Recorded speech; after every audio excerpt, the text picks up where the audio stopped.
Anthony Albanese and his PNG counterpart say the lessons of history must be heeded to avoid future wars. Amid the hum of an awakening jungle, a familiar call to honour Prime Minister Anthony Albanese leading a pilgrimage to Kokoda, joined by his PNG counterpart and 400 others drawn to this remote outpost. We are gathered in a place that has known the most pitiless ferocity of battle. PNG's national song led by an Australian serviceman.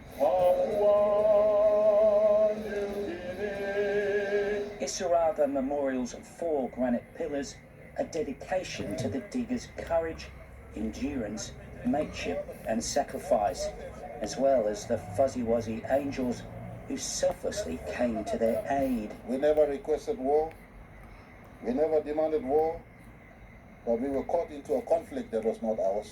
To the people of PNG, I offer Australia's solemn promise.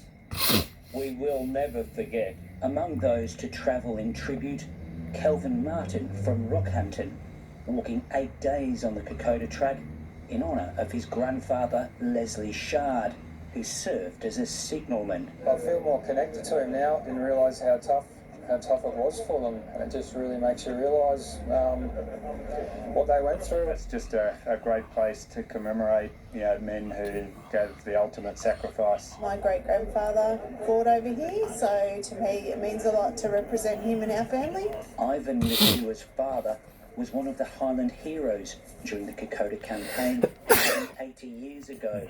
I'm a son of Fuzzy Wuzzy. When he was 19 years old, he helped the Australian Allied Forces. The Isarava villagers treasure their proud heritage. As well as remembrance, the clear message from both Prime Ministers is learn from the past and cherish peace. After an historic visit, an already enduring friendship has been taken to new heights. On the Kokoda track, Andrew Probin, 9 News. Well, let's go live now to Europe correspondent Jessica Millward at ANZAC Cove. Jess, evening to you. The commemorations there far from over. Evening, Andrew. That's right. After the dawn service, many people went to the commemorations at the Lone Pine Memorial. That is the place where thousands of names of Aussie troops are listed, people that have no known grave. There was a very strong crowd at the dawn service here at ANZAC Cove, and among those who attended, 4 extraordinary women whose service and sacrifice epitomise the ANZAC spirit.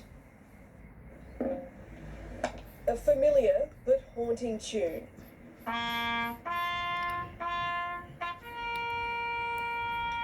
The sound of the last post pierces the pre-dawn silence at the site where our stoic soldiers stormed Gallipoli shores 109 years ago. The spirit lay with the men in their small boats in a dark, moonless sky as they rowed silently to the shore. That mateship on display at the service.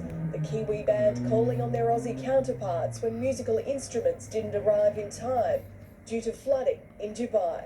We tried to locate other instruments, but the Australian band offered to help us.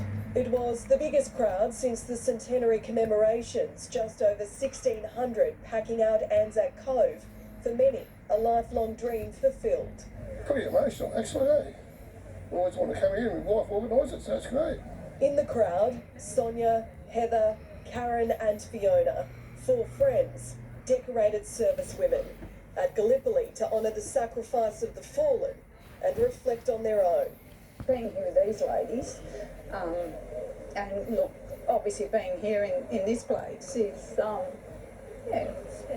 it is special. A special bond forged over a combined 100 plus years of service. This is where the camaraderie we have is where it was created from, when they were thrown on the wrong beach and they had to fight their way through. How proud are you of yourselves and each other? Extremely. Oh, absolutely. I think more so, well, I think from my perspective, it's also our families. The ANZAC spirit lives on at the very place it was born, in Gallipoli. Jessica Millward, 9 News. Well, to France now, where Europe correspondent Edward Godfrey is in the town of Villers-Bretonneux, along with hundreds of Australians who've made the journey. This place on what was the Western Front is of great significance for both Australia and France.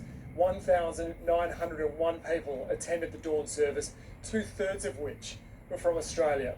For many, it's a once-in-a-lifetime experience, and for some, they have strong family connections to what unfolded. What happened here 106 years ago changed the course of the war, a victory and sacrifice that will forever link two nations. Nearly 1,300 Australians making the journey to Villers-Bretonneux, where on the 3rd anniversary of the ANZAC landings, brave Australian troops led a successful counterattack against the advancing German army. Mary Crouch's grandfather and great-grandfather both fought. My great-grandfather unfortunately was gassed. He didn't die, but was repatriated as medically unfit. Doug Williams's grandfather David survived, but suffered a serious injury. Lost a part of his ear and his hearing, and but fortunately he made it home. Of the 46,000 Australians who never made it home from the Western Front, the final resting places and identities of thousands remains unknown. But even now, more than a century on, the work continues and discoveries are still being made. One who finally has his own headstone, Queenslander George Hook, a rededication service in nearby Vignacourt, attended by members of his family. I guess it gives us some sort of closure. Aged 23, the sapper was fatally wounded by enemy fire. With no documentation on him, a match was only recently confirmed. Over 100 years later, we're still identifying our ANZACs. So, yeah, it's important. In memory of Australian Army engineers like him, a new bridge of friendship unveiled at Amiens.